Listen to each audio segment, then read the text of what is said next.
이더리움 이후로 멈춰 있다. 엔진이라고 부르는 게요, 많이 쳐주면 7개가 있어요. 다 이미 했지만 실패했습니다. 쉽게 말하면 트릴레마를 그냥 극복했다. 그래서 저희가 사슬을 개발을 했습니다.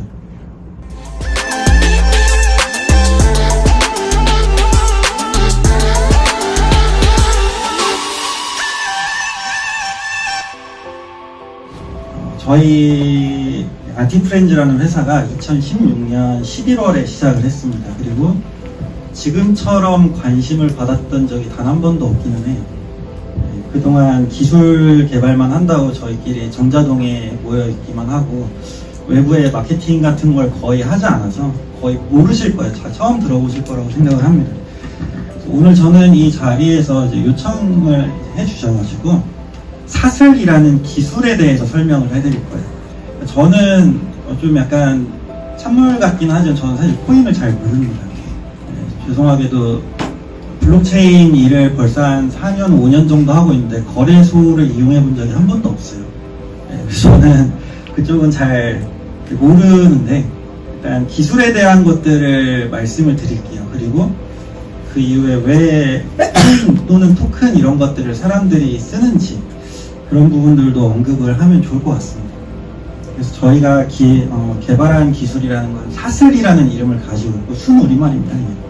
그래서 체인을 말하면 사슬이죠. 그래서 뭐 먹방이라는 단어가 해외에서도 그냥 먹방이라고 쓰는 것처럼 향후에는 블록체인이라는 기술을 그냥 사슬이라는 명칭으로 바꾸고자 이름을 지어놨고요. 이 블록체인 사슬을 알기 전에 일단은 이걸 얘기를 해야겠죠. 다들 이런 얘기들 많이 해요. 블록체인 사기다. 코인핸드 얼마 잃었다. 토큰 샀는데 잃었다. 뭐 이런 얘기들 심심치 않게 들려오죠. 그 이유는 보면은 너무 많아요. 코인이니 뭐 토큰이니 이런 것들이 굉장히 많고 다들 원대한 목표를 가지고 출발하죠. 프로젝트 보면은 이 코인은 어떤 프로젝트에 쓰일 것이다. 그래서 이게 향후에 가치가 오른다. 우리 이런 거 개발할 수 있다. 이런 식으로 얘기를 하는데 한 명도 개발을 안 하죠. 그렇죠? 그래서 처음에 거래소에 상장이 딱 되면은 가치가 막 오르는 것 같다가 어느 순간이 되면은 굉장히 낮은 가치를 유지를 하고 있고 그리고 그 프로젝트는 어떤 식으로 진행되고 있는지 아무도 모르고 사실 별로 관심도 없고 그렇죠? 그런데 어쨌든 간에 코인 시장은 계속 성장을 했고 굉장히 큰 규모를 자랑을 하고 있습니다. 사람들은 블록체인이 뭔지 사실 관심이 없어요. 잘 모르시죠? 네, 코인도 사실 잘 몰라요. 그런데 삽니다. 그리고 팔고 돈을 벌기도 하고 잃기도 하고 아까 말씀드린 것처럼 대부분의 프로젝트는 돈을 모으고 나면 개발을 안 해요. 사실 대부분이라고 말씀드렸지만 100%죠. 그 어느 것 하나도 여러분들의 핸드폰 안에 디앱이라고 부를 수 있을 만한 게 깔려있는 사람 없으시죠? 왜냐면 이 세상에 디앱이라는 게 없거든요. 아직까지 단 하나도 나온 적이 없습니다. 그럼에도 이 시총을 가지고 있어요.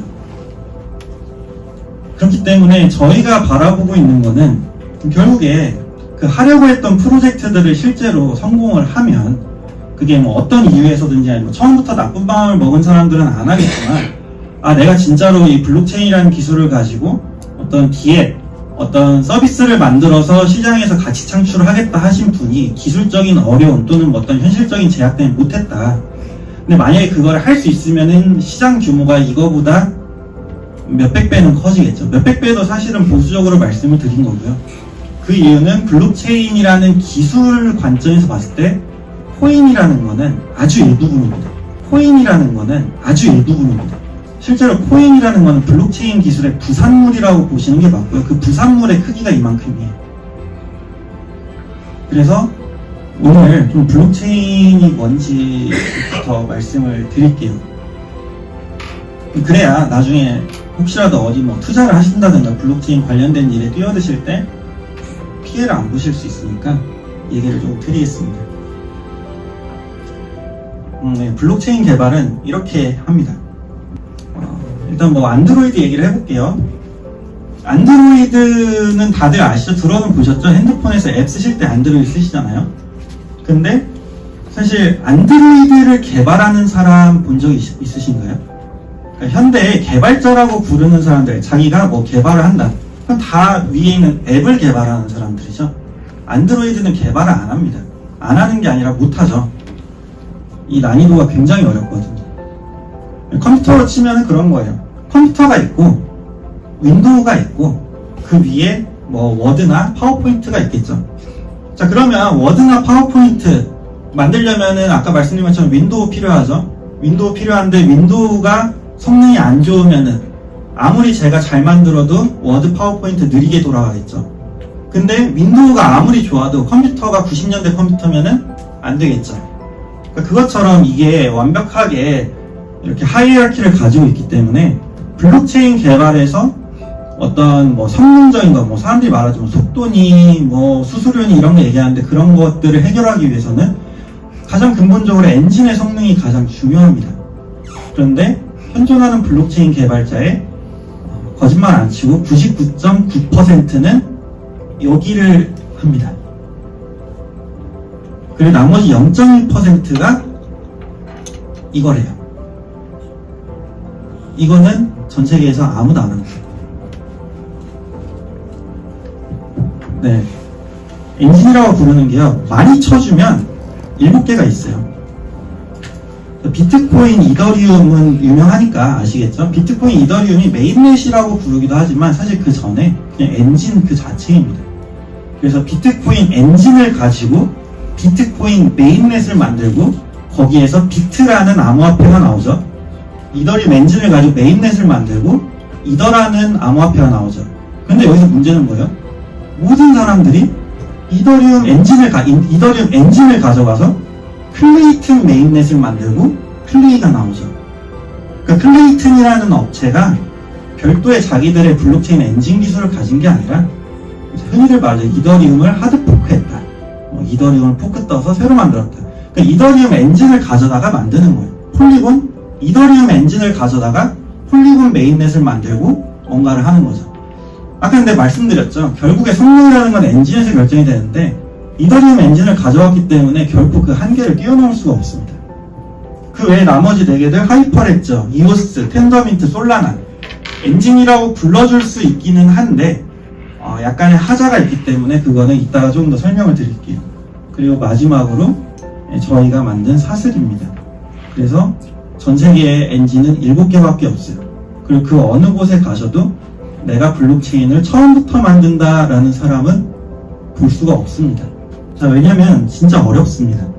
비트코인 2009년에 나왔죠. 이더리움이 2015년에 나왔습니다. 6년 동안 아무도 개발을 안 했네요.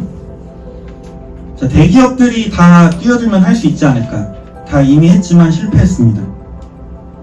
자, 삼성 2017년에 블록체인 만들겠다. 아직까지 아무런 소식이 없죠.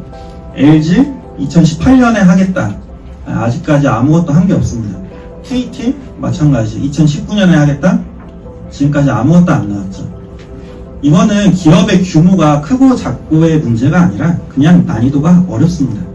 그리고 여러분들이 알고 계시는 블록체인은 개발자의 이름을 명확히 알고 있죠.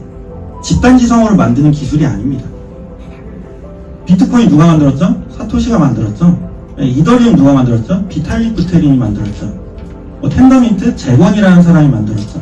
그러니까 이름이 다 있어요. 결국에 한 명의 누군가가 그냥 자기를 희생해서 만드는 게 엔진 기술이고, 그렇기 때문에 이런 아무리 몇 천억을 들이고 몇만 명이 들어가도 안 되죠. 그리고 그 천재들이 만들어도 여기 보이시나요? 38,090번? 자, 비트코인 다들 완벽하다고 알고 계시지만 처음 나와서 지금까지 38,090번 고쳤습니다. 그러니까 끊임없이 고쳐가는 거예요. 이더리움은 14,300번 고쳤습니다. 그러니까 이렇게 아무리 사람들이 완벽하다고 얘기하는 기술들도 계속해서 수정을 할 수밖에 없고, 그만큼 엔진 개발이라는 게 난이도가 어렵습니다. 그래서 기술이라는 거는 사실상 이더리움 이후로 멈춰 있다. 그러니까 블록체인 시장에서 코인이라는 것은 그 사이에 굉장히 많이 나오고, 사람들이 새로운 게 되나 보다, 블록체인이 혁신적인 기술인가 보다 하지만 실제 기술 수준은 2015년에 멈춰 있다는 거죠. 그래서 저희가 2022년도에 사슬이라는 거를 오픈을 했는데 저희 생각에는 이더리움 다음으로는 결국엔 사슬 이상의 기술을 본 적도 없고 누가 와도 저희보다 기술력이 좋다고 말을 못할 거라고 확신을 합니다. 그거는 좀 이따 직접 보셔야겠죠. 자, 왜 어렵냐, 그리고 아까 그 외에 나머지 4개의 엔진이 있었는데 그 4개는 설명을 안 하느냐 라고 물어보시면은, 이 블록체인이라는 곳에는 트릴레머라고 하는 명제가 있어요. 이 3개를 한 번에 달성을 못한다예요. 근데 블록체인이 완벽해지려면 이 3개를 달성해야 된다라는 약간 좀 말도 안 되는 얘기죠. 그래서 이 3개를 달성을 못합니다. 여기에 있는 뭐 확장성, 탈중앙화, 보안성 이런 게 있는데, 여기서 가장 중요한 거는 탈중앙화와 확장성, 이 2개를 보시면 돼요. 확장성이라는 건 결국에 속도예요, 속도. 얼마나 확장이 가능하냐. 그러니까 사람이 많이 써도 수천 명, 수만 명, 뭐 수억 명이 써도 속도가 유지가 되냐라는 게 확장성이고요. 탈중앙화는 말 그대로 중앙 서버가 없다라는 얘기죠. 이 중앙 서버가 없다라는 탈중앙화를 잘못 이해하고 계시는 분들이 조금 많아요. 이거는 민주주의 같은 개념도 아니고요. 뭐 그런 게 아니에요. 뭐 코인을 한 명이 많이 들고 있으면 탈중앙화가 아니지 않냐. 그거는 공산주의죠. 그죠? 그래서 탈중앙화는 기술적인 의미로 서버가 없다입니다. 자, 그 얘기를 조금 더 해볼게요. 전통 시스템입니다. 보이시죠? 중앙에 뭔가 서버가 하나가 있고 나머지 친구들은 저 중앙 서버 하나를 맴돕니다. 제가 뭐 지난번에도 했던 얘기지만 부산에 있는 국민은행에 가서 제가 10,000원을 넣었어요. 입금을 했습니다. 그러면 부산에 있는 국민은행에서 그 10,000원을 처리를 하나요? 아니죠. 어딘지 모르겠지만 예를 들어 서울이라고 칠게요. 서울에 있는 국민은행 중앙 서버가 그 자료를 받아서 처리를 하고 처리된 결과값을 부산 국민은행에 있는 ATM에서 보여주기만 합니다. 그러니까 사실상 부산 국민은행에 있는 거는 중앙 서버가 아니죠. 반대로 말하면 서울에 있는 국민은행 서버가 공격당하거나 화재가 난다거나 해서 내려가면 국민은행 전체 서비스가 멈춥니다. 그렇죠? 카카오 불났죠? 그리고 안 되죠. 네, 그게 중앙 서버입니다. 장점이라고 하면은 그냥 빨라요. 사실 굉장히 편합니다. 이 중앙 서버가 있는 전통 시스템이 편해요. 왜냐면 중앙에 있는 서버 하나만 잘 보안을 완벽하게 해놓고 얘가 모든 것들을 처리할 수 있게 해놓으면은 사실 아무런 문제가 없습니다. 근데 이제 반대로 문제는 그 중앙 서버가 공격당하면은 모든 게 멈춘다. 그리고 내부자를 해결을 못합니다. 여러분들 이상한 문자 많이 받으시죠? 저도 전화 이런 거 보는데 그게 다 뭐예요? 개인정보가 어딘가로 유출됐다라는 심리적인 추측을 하십니다. 개인정보는 보통 어디서 유출되나요? 네, 뭐 회원가입, 그쵸? 근데 신문기사들 보면은 어디가 해킹당했다 라고 하는데, 이 해킹에도 사람들이 가지고 있는 환상이 있습니다. 전 세계에 있는 거의 모든 해킹의 99%는 내부자 소행입니다. 여러분들이 보시는 뭐 영화에서 보는 것처럼 외부에서 뭐 엄청나게 멋있는 프로그래머가 타닥타닥 쳐서 데이터를 빼오고 이런 것들은 영화예요. 거의 불가능합니다. 그 내부자가 한다는 거죠. 그 내부자가 누구예요? 국민은행 예로 들었지만 국민은행을 비난하는 건 아닙니다. 그러니까 예시입니다. 국민은행에 누군가 나쁜 마음을 먹은 직원이 있어요. 근데 외부에서 안에 있는 회원 정보 빼주면은 돈을 뭐 너의 한 30년치 연봉을 주겠다. 그러면 그 사람은 그냥 눈 딱 감고 빼면 되는데요. 그죠? 그리고 만약에 걸렸을 때 퇴사하면 되잖아요. 이미 30년치 연봉을 받았는데. 그런 식으로 해서 보통은 내부자들이 데이터를 빼냅니다. 그거를 못 막죠. 거래소 해킹 당한다. 거래소 해킹은 누가 하죠? 북한이 하나요? 북한이 거래소를 해킹할 정도의 실력이 있으면 펜타곤도 뚫었을 거예요. 네, 보통은 내부자 소행이라고 보는 게 적절하죠. 이거를 못 막습니다. 그렇기 때문에 중앙 서버에 어떤 문제가 있다는 거고요. 탈중앙화라는 건 어떤가요? 말 그대로 중앙에 있는 서버가 없습니다. 이게 어떻게 가능하냐? 이거부터가 머리가 아프죠. 네, 중앙에 뭔가 처리하는 서버가 없어요. 그렇기 때문에 참여하고 있는 여러 개의 이 블록체인에서 노드라고 부르는 애들이 자주 들어갔던 합의라는 과정을 거쳐서 데이터를 처리를 해줍니다. 그 합의하는 공통된 규칙을 우리가 어떤 뭐 합의 알고리즘 이런 식으로 부르기도 하는 거고, 쉽게 표현하면 채굴이라고 얘기도 하고, 어디서는 뭐 지분 증명이라고도 얘기를 하고. 자, 그래서 중앙 서버가 없어요. 그 말은 여기에 있는 서버 절반이 갑자기 공격당해서 꺼져도 나머지 몇 개만 살아있으면 서비스가 안 멈춥니다. 굉장한 장점이죠. 그리고 모두가 다 동일한 데이터를 들고 있어야지 서로 뭐 합의를 하겠죠. 서로 알고 있는 게 똑같아야 되니까. 그래서 내부자 소행이라는 게 발생할 수가 없습니다. 제가 제 컴퓨터에 있는 제 계좌 잔고를 바꾼다고 해서 안 바뀌어요. 중앙 서버는 제가 중앙 서버 관리자면 제가 바꾸면 바뀝니다. 근데 여기는 제가 바꾸면 저만 바꾸고 나머지 애들은 안 바뀌어 있기 때문에 오히려 저를 왕따시키게 돼요. 그래서 이 탈중앙화라는 게 어떻게 보면은 블록체인의 가장 핵심 개념인 거죠. 근데 문제는 뭐예요? 지금 컴퓨터 지금 8대밖에 없는데 선이 굉장히 많죠? 여기에서 그러니까 선이 참여자가 늘어나면 늘어날수록 이 복잡함의 정도가 기하급수적으로 늘어납니다. 그래서 속도가 떨어지죠. 그래서 확장성 문제가 발생한다라고 얘기를 하는 거예요. 자, 비트코인과 이더리움 1.0 같은 경우에는 완벽하게 탈중앙화가 되어 있어요. 여러분들 집에 가셔서 그냥 컴퓨터에다가 비트코인 코드를 내려받아서 돌리면 여기에 들어갈 수 있습니다. 뭐 채굴이 될지 안 될지는 모르겠지만 어쨌든 들어갈 수가 있어요. 그래서 비트코인의 지난 15년 동안의 거래 기록을 내가 다 가지고 올 수 있습니다. 그래서 내 컴퓨터에서 누가 얼마를 보냈고 누가 얼마를 받았고 하는 것들 마음만 먹으면 다 찾을 수 있어요. 그게 탈중앙화입니다. 그리고 언제든지 컴퓨터를 꺼도 상관없고요. 자, 그런데 아까 말했던 나머지 4개의 엔진들 있죠. 뭐 솔라나, 이오스, 하이퍼레죠, 텐더민트. 이게 속도를 끌어올리려면요, 탈중앙화를 포기하는 게 가장 쉬운 방법입니다. 그래서 이 4개는 탈중앙화를 조금 포기를 해요. 그렇기 때문에 뉴스 기사 찾아보시면 솔라나가 심심하면 멈추죠.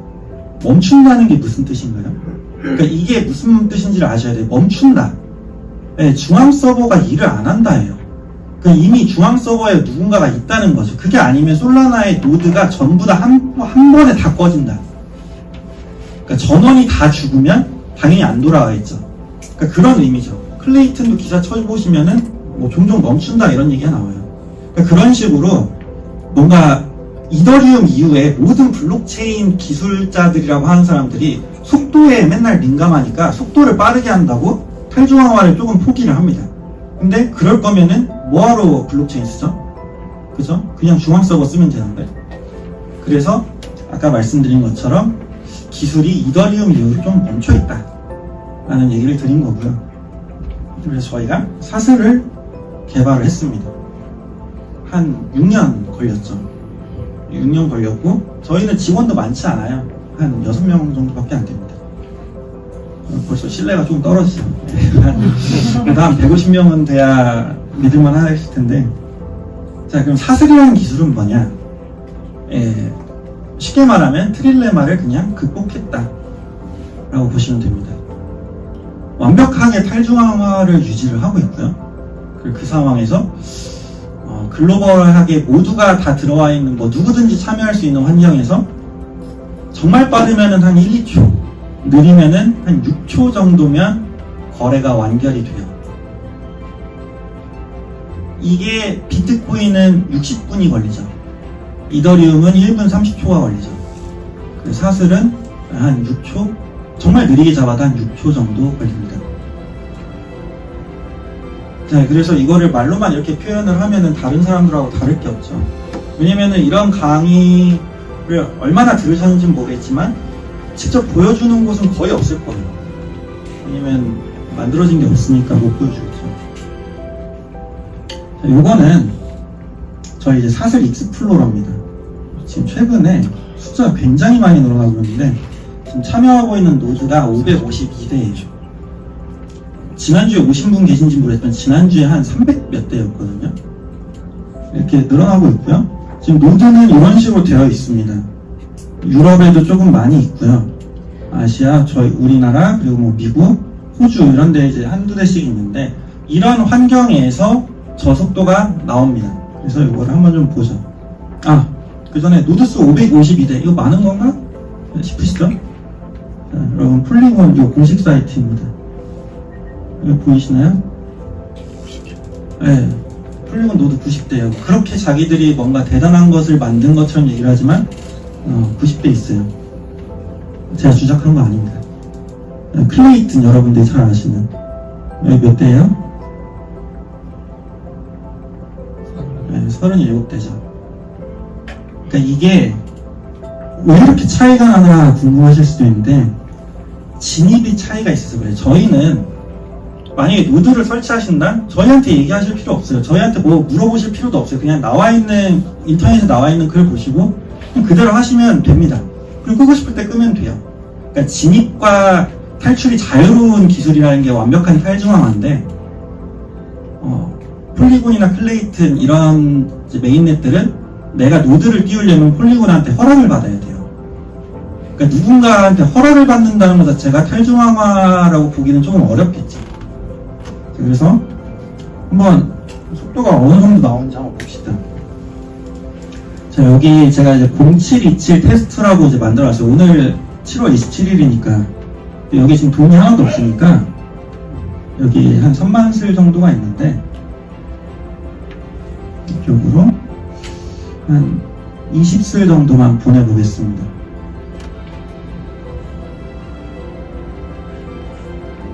자, 지금 이제 이렇게 해서 트랜잭션 전파가 성공이 됐고 아마 한 6초 이내로 잔고가 바뀌게 될 겁니다. 그래서 이쪽으로 제가 이제 돈을 보냈는데 들어와서 새로 고침을 좀 눌러주면은 갔네요. 네. 그러니까 이게 동안 좀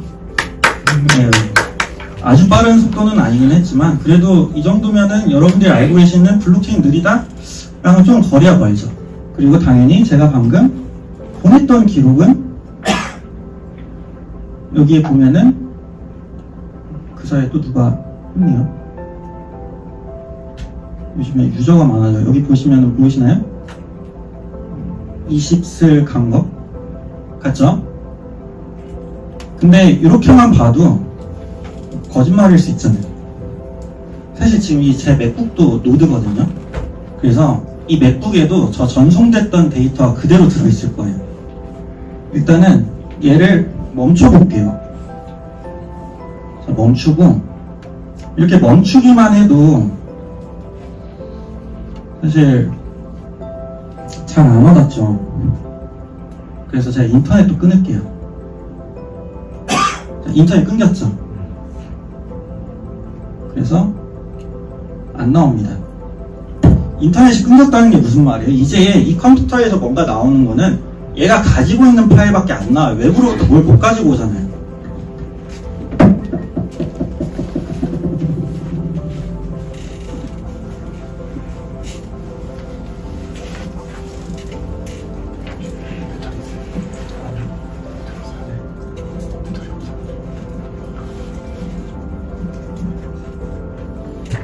자, 좀 어려워 보이지만 당황하실 거 없습니다. 필요한 것만 보여드리면 되니까요.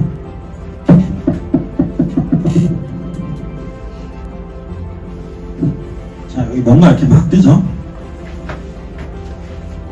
위에서부터 쭉 보면은 여기 뭔가 익숙한 숫자가 보여요. 20.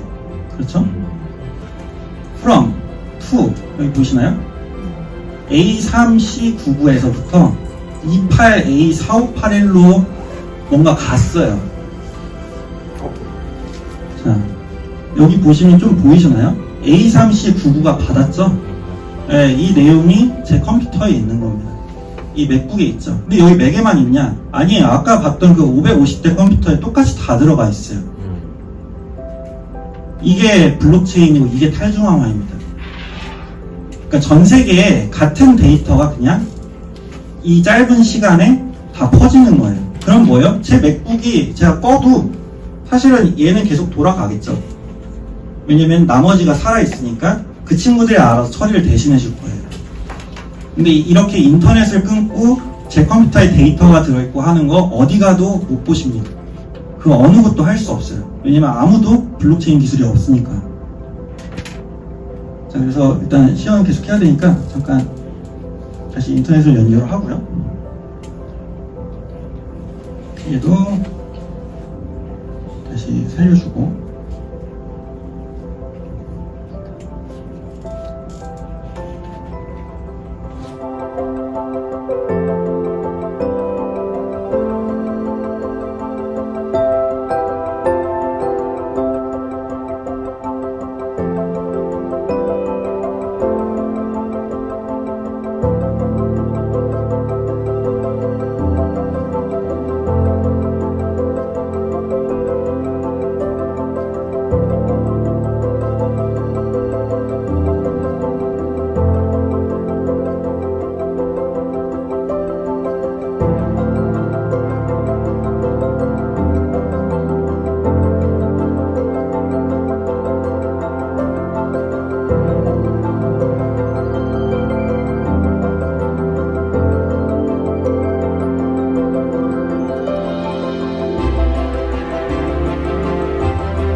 배터리가 간당간당한데요. 왜 이런지 모르겠네요.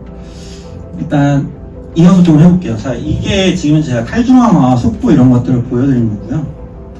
이어서 한번 보겠습니다. 자, 그래서 이 기술, 이게 빠르고 뭔가 만들었다. 그러면 어디다가 쓸 수 있냐? 앞으로 향후 그럼 블록체인은 뭐 무슨 기술이냐까지 말씀을 드려야겠죠. 그래서 여러분들이 그나마 익숙하신 NFT에 대해서 좀 얘기를 드릴게요. 자, 원래 블록체인 어때요? 여기 왼쪽이 좀 그림이 이상하지만 블록이에요. 블록에 뭘 넣나요? 정보를 넣죠. 그러니까 블록에다가 뭔가 데이터를 저장을 해요. 그 데이터는 뭐냐면은 누가 from 누구로부터 누구한테 얼마 보냈다. 그쵸? 누구로부터 누가 얼마 보냈다. 이 내용 딱 넣어놓는 거예요. 그래서 얘가 안 바뀝니다. 이게 블록체인이죠. 아까 보셨던 것처럼 from, to, amount 이것만 있으면은 사실 계좌 내용을 위변조할 수가 없겠죠. 자, 그러면 NFT라는 건 어떻게 만들면 돼요? 그쵸? 누가 만들었는지, 그리고 지금 이제 누가 가지고 있는지, 그리고 그림이면은 그림 여기다 넣어가지고 블록에다 딱 넣으면은 되겠네요. 그쵸? 이게 너무나 당연한 논리죠. 그런데 지금까지 그러면은 탈중앙화도 지키지 않았고 블록체인 기술도 뭔가 가지지 않았던 사람들이 수많은 프로젝트에 NFT 한다고 했을 때 어떻게 하냐? 이렇게 합니다. 자, 이미지를 먼저 IPFS라는 데다가 넣어요.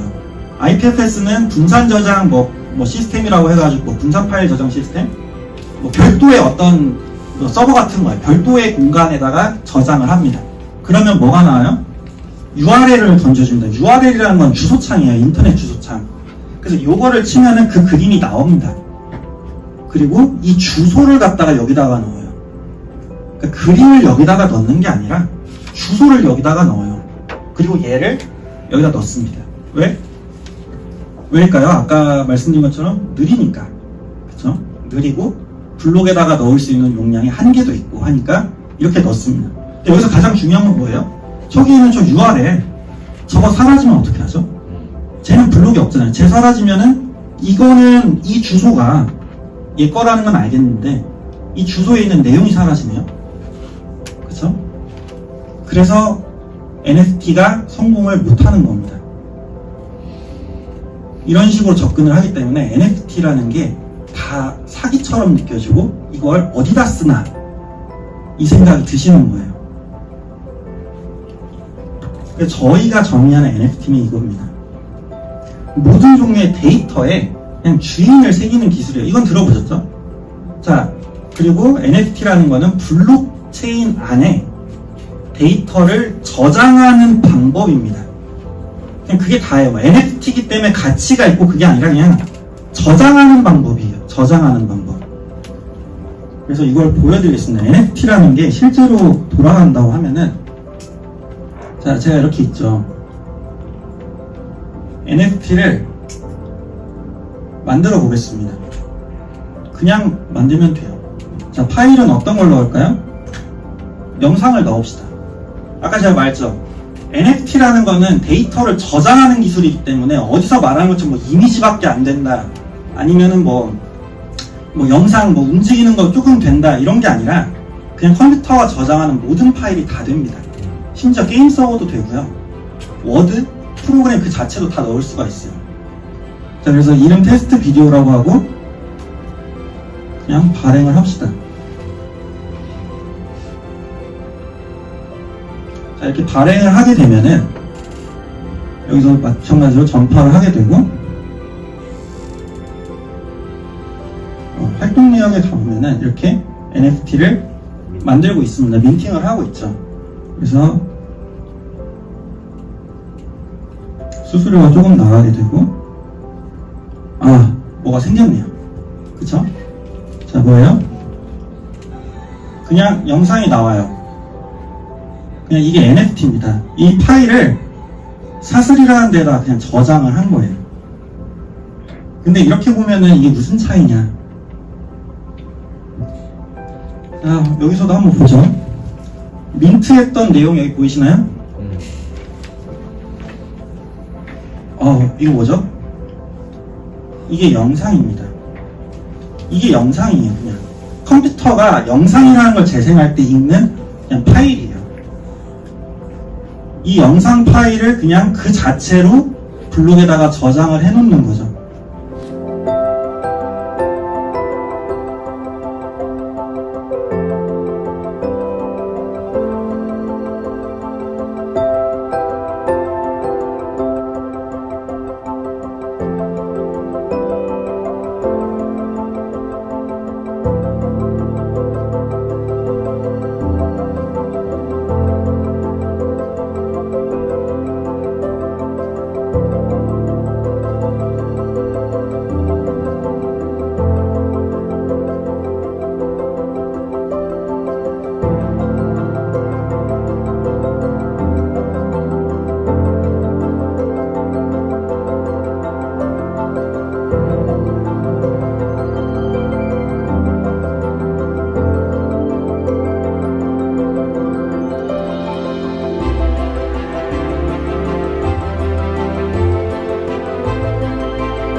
블록체인이라는 게 여러분들이 알고 계시는 것처럼 뭐 느리고 아니면 뭐 코인, 토큰 이런 얘기가 아니라 실제로 데이터를 저장을 하고 이 네트워크에 참여하고 있는 사람들이 어떻게 나의 데이터 권리를 가져갈 수가 있고 이름표를 새기고 그러니까 이런 역할들을 하는 거예요. 그리고 이거를 누군가 중앙에서 컨트롤도 못하고 카카오톡이 망하면 카카오톡에다가 여러분들이 저장해 놓으셨던 수많은 데이터 다 사라지겠죠? 그리고 뭐 물론 저희보다는 늦게 망하겠지만 구글이 망하면 구글 드라이브에 있는 여러분들 파일 전부 다 사라지겠죠. 근데 이런 식으로 블록체인의 경우에는 내가 노드만 켜놓으면 여기에 저장해놨던 나의 부동산 계약서, 뭐 아니면 뭐 매매 계약서, 각종 뭐 중요한 것들 있죠. 저장해놓으면 내가 컴퓨터를 마지막으로 끄기 전까지 안 사라집니다. 그리고 남들은 열어볼 수도 없겠죠. 이런 식으로 쓸 수 있는 게 그냥 기술입니다. 그래서 저는 아까 말씀드렸다시피 뭐 코인 이런 쪽은 전문가가 아니고요. 이렇게 블록체인이 쓰일 수 있는 미래가 있다 정도로 마무리를 하겠습니다. 감사합니다. 네, 다시 한번 큰 박수 부탁드리겠습니다. 네.